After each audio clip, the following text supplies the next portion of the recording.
Iran যুদ্ধের প্রভাবে অস্থিরতা বেড়ে চলেছে বৈশ্বিক তেলের বাজারে। হরমুজ প্রণালীতে জাহাজ চলাচলে ইরানের কড়াকড়িতে জ্বালানি মূল্য বাড়ছে বিশ্বের বিভিন্ন দেশে। খুচরা পর্যায়ে তেলের দাম আরও এক ধাপ বাড়ানোর প্রস্তুতি নিচ্ছে চীন। এ খবরে রাজধানী বেইজিংয়ের বিভিন্ন পাম্পে দীর্ঘ হচ্ছে গাড়ির লাইন। এর আগেও ইরান যুদ্ধের দ্বিতীয় সপ্তাহের মাথায় পেট্রোল ও ডিজেলের মূল্য বাড়িয়েছে দেশটি।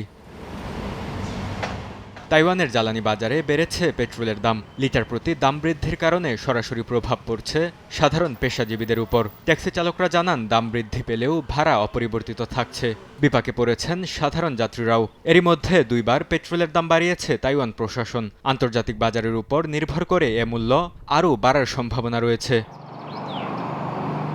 স্পেনে জ্বালানি বাজার স্থিতিশীল রাখতে জ্বালানি কর হ্রাসের সিদ্ধান্ত নিয়েছে দেশটির সরকার। এরই মধ্যে লিটার প্রতি ২১% থেকে ১০% ভ্যাট হ্রাস করা হয়েছে। কৃষি ও পরিবহন খাতেও ভর্তুকি ব্যবস্থা করেছে সরকার। ক্ষুদ্র ব্যবসায়ীদের উপর চাপ কমাতে বিদ্যুৎ বিলের ভ্যাটও 10% হ্রাস করা হয়েছে। চাই A1 SWR pipe and fittings. A1 engineers number 1 choice. স্লোভেনিয়ায় গ্যাস স্টেশনগুলোতে প্রতি গ্রাহকের জন্য ৩০ লিটার থেকে ৫০ লিটার সীমা নির্ধারণ করে দিয়েছে সরকার। এছাড়া ব্যক্তিগত গাড়ির জন্য ৫০ ও ব্যবসায়িক কাজের জন্য ২০০ লিটার সীমা নির্ধারিত করা হয়। জ্বালানি সংকটে অনেক স্টেশন বন্ধ থাকায় সচল পাম্পগুলোর সামনে তৈরি হয়েছে যানবাহনের দীর্ঘ লাইন।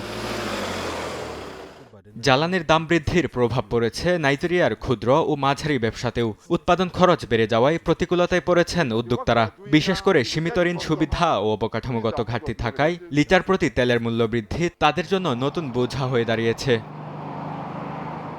বরকতুল্লাহ, সময় সংবাদ।